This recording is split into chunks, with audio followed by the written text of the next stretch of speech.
Sebuah rekaman ramai beredar di media sosial Telegram pada Senin 8 Januari 2024. Dalam rekaman tersebut memperlihatkan adegan dari operasi pemantauan pasukan Israel yang dibentengi di sebuah rumah di Tal Al-Hawa yang menjadi sasaran peluru anti-personel OG-7V.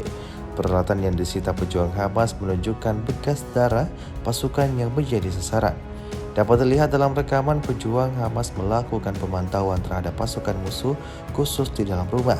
Setelah itu persiapan dilakukan para pejuang untuk menargetkan pasukan khusus. Di sisi lain, OG-7V dipamerkan di sini.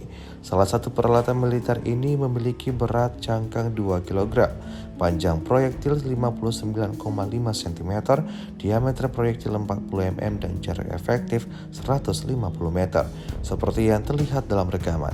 Video ini kemudian viral dan menuai beragam komentar dari warganet.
Download Tribun X sekarang, menghadirkan lokal menjadi Indonesia.